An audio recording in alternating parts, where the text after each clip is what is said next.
大家好，欢迎来到一点一滴小厨房。今天我们用上一期教的肉松来做一道好吃的肉松酥饼。我们来看一下食材：低筋面粉、肉松、黄油、糖粉、泡打粉、黑芝麻、鸡蛋2个，一个是全蛋，我们和在面里；另外一个只取蛋黄刷在表面。我们先来打散1颗鸡蛋。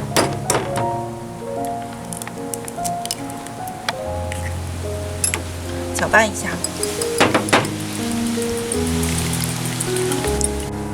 下面我们来软化一下黄油，先做一点水，这时候就可以了，不用等它完全开，有一点点冒泡就可以了。把黄油放进去，等一会儿。这时候看黄油已经稍微有一点点融化，这时候就可以了，不需要完全融化。把它倒进来，然后糖粉全部都倒进来。泡打粉呢，这么点的小勺，差不多半勺就可以了。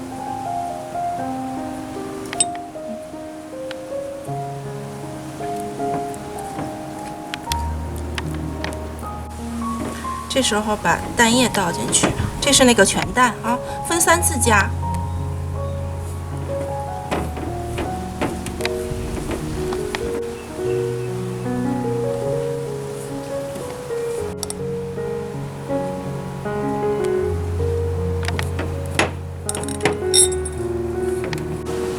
面团和成这样就可以了，不需要过度的揉搓啊，只要是面团就好。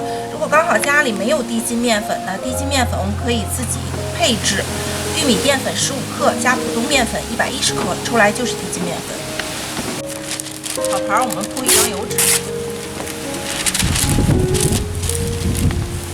咱们从这个大面团上起上来适量的小面团，按扁。跟我们之前分享的那个南瓜包差不多，然后放一些肉松，这是我们上一期做的肉松，像包包子一样，把它封好口就好。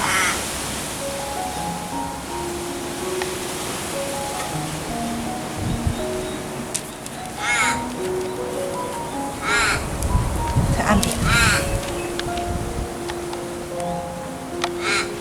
这个剂量呢，刚好烤这么1盘。如果你家里人比较多的话，可以烤2盘，然后那些剂量乘上2就可以了。我们来分离1个鸡蛋，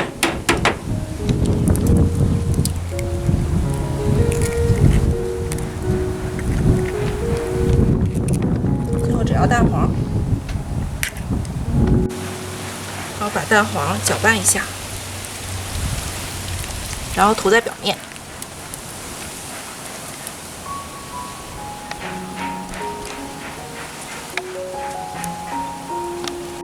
撒上一些黑芝麻，白的也可以啊，看自己的喜好。放到烤箱里，烤箱150度，15分钟。好了，我们甜咸口味的肉松酥饼就做好了，它吃起来不会像纯甜口味的点心那么腻。我们掰开一个看一下，非常的酥脆哦。如果大家喜欢我的视频，别忘了订阅加点赞，感谢大家收看，我们下期再见。